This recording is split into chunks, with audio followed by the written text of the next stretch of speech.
Ustadz, apakah dosa-dosa seorang hamba selalu diampuni oleh Allah? Karena dalam Al-Quran banyak ayat mengatakan bahwa Allah Subhanahu wa taala Maha Pengampun. Ya, kalau Anda bertobat. Quran surah ke-4 ayat 17 sampai ayat 18. Dosa yang ringannya di Quran surah kedua ayat 286. Dosa agak berat di Quran surah ke-40 ayat ke-3. Agak berat lagi Quran surah ke-71 ayat ke-10. Lebih besar lagi Quran surah 39 ayat 53. Perhatikan, ada nama kesalahan disebut dengan khata. Ketika Anda berbuat salah, masih sedikit ringan, Allah ampuni. Sifat pengampunannya disebut dengan al-afu. Al-Baqarah Quran surah 2 ayat 286. Rabbana la tu'akhidna in nasina aw akhtana. Ketika Anda memohon ampunan, disampaikan dengan kalimat al-afu. Wa'fu anna. Al-afu sifat Allah memaafkan kesalahan Anda. Kemudian Anda lakukan dosa misalnya, lebih daripada yang tadi, maka disebut dengan dzambun. Allah turunkan sifatnya namanya ghafir. Quran surah ke-40 ayat yang ketiga. Ghafiridz dzambi wa qabilit taubi. Anda berbuat dosa lagi lebih banyak, maka disebut dengan dzunubun. Dzunub. Allah turunkan lagi sifat namanya ghaffar, ghafarun. Quran surah Nuh ayat yang ke-10. Faqultu astaghfiru rabbakum innahu kana ghaffara. Kenapa Nabi Nuh menyebut kalimat ghaffar? Karena umatnya mulai meningkat level dosanya. Maka kata Nabi Nuh, "Hei, kalian berbuat dosa sudah banyak, tapi Allah Maha Pengampun. Sebanyak apapun bertobat, Allah pasti akan terima." Lebih banyak dari yang tadi, dzunubun ma'adz zulmi, ada zalimnya. Seperti orang menghambat orang ke masjid. Ya, Quran surah kedua ayat ke-114. Wa man azlamu mimman mana'a masajidallahi ayyudhkara fiha ismuhu wa sa'a fi kharabiha. Siapa yang lebih zalim dosanya dibandingkan yang menghambat orang ibadah ke masjid? Mau ke masjid dihambat, itu bukan cuma dosa tapi zalim. Maka ketika dia mau tobat, Allah turunkan kalimat yang keempat, ghafurun. Innallaha ghafurun rahim. Yang kelima, maaf, sudah mencegah orang ke masjid, sudah menggibahkan orang ke masjid, sudah juga mabuk, sudah juga tidak sholat, banyak dosanya, kemudian dia mau tobat. Maka diturunkanlah kemudian nama yang terakhir, namanya israf. Israf. Israf itu berlebihan, dosanya banyak. Maka diturunkanlah sifat Allah yang kelima, yang mengampuni semua dosa yang berlebihan, namanya Rahim. Quran surah 39 Az-Zumar ayat ke-53.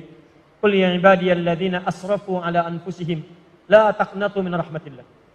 Qul ya ibadiyalladzina asrafu ala anfusihim la taqnatu min rahmatillah. Katakan Muhammad pada hamba-hambaku, masih di aku hamba. Bapak punya anak, nakalnya luar biasa. Sudah mencederai rumah tangga, sudah membuat kehormatan Anda hilang, tiba-tiba kemudian diusir dari rumah, datang balik lagi mau minta maaf. Diterima enggak? Pertanyaan saya, kalaupun Anda menerima, sikap pertama baik atau tidak? Belum tentu, kadang-kadang cemberut. Kadang Anda katakan, jangan kesini lagi, kamu bukan anak saya. Oh, lantas anak siapa? Allah tidak. Sifat Allah beda dengan hamba. Lihat kata Allah, Qul ya ibad. Katakan, hei hambaku, masih di aku hamba. Anda punya banyak dosa, masih ada peluang untuk kembali. Ayo, jangan putus asa dari rahmat Allah Subhanahu wa taala. Dosa kecil diampuni, agak besar diampuni, besar sekali diampuni. Kalau dengan semua tawaran itu Anda belum mau minta ampun juga, dengan cara apa lagi Allah mengampuni Anda? Mohon maaf, saya tutup. Sebelum nyawa kita sampai di kerongkongan, selalu ada kesempatan untuk kembali. Saya beri contoh Fir'aun. Itu jahatnya kurang apa lagi, komplit bu, Pak. Mengaku Tuhan, ana rabbukumul a'la. Orang sekarang paling banter ngaku nabi, dia ngaku Tuhan. Yang kedua, maaf, hobinya bunuh orang. Quran surah 2 49. Yudzabbihuna abna'akum. Dia suka menyembelih orang lain. Maaf, menantang nabi. Yang paling luar biasa, saking Allah adilnya memberikan petunjuk untuk berubah, dikirimkan 2 orang nabi supaya dia berubah. Quran surah ke-20 Toha ayat 43 sampai 44. Lihat kalimatnya.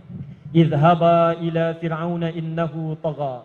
Musa dan Harun pergilah kepada Fir'aun, berikan dia petunjuk, dia mulai menyimpang. Satu orang mengaku Tuhan, hobi bunuh orang, menantang Rasul, maksiat banyak, tapi hukum Allah masih berlaku sebelum nyawanya sampai di kerongkongan. Kata Allah, Musa dan Harun, 2 orang nabi sekaligus, untuk 1 orang. Kita sampai kiamat, nabinya cuma 1, gak pernah ketemu. Saking sayangnya Allah. Dan hebatnya ayat ke-44. Faqula lahu qawlan layyina la'allahu yatadzakkaru aw yakhsha. Tolong ingatkan dengan lemah lembut, jangan kasar. Mungkin dengan kelembutan itu dia mau sadar dan mulai takut kepada Allah Subhanahu wa taala. Jadi mohon maaf ya teman-teman, ini yang bertanya, Fir'aun saja yang mengaku Tuhan, banyak maksiatnya, suka bunuh orang, masih mau diampuni oleh Allah. Apalagi Anda yang tidak seperti Fir'aun. Anda pernah ngaku Tuhan? Pernah bunuh orang? Pernah nantang Nabi? kalau Anda tidak berbuat maksiat seperti Firaun, maka peluang untuk bertobat selalu terbuka kepada Anda. Pilihannya Anda mau ngambil atau tidak. Kalau Anda tidak mengambilnya, maka Anda ketinggalan. Sudah ada yang lebih duluan dibandingkan Anda, namanya Firaun.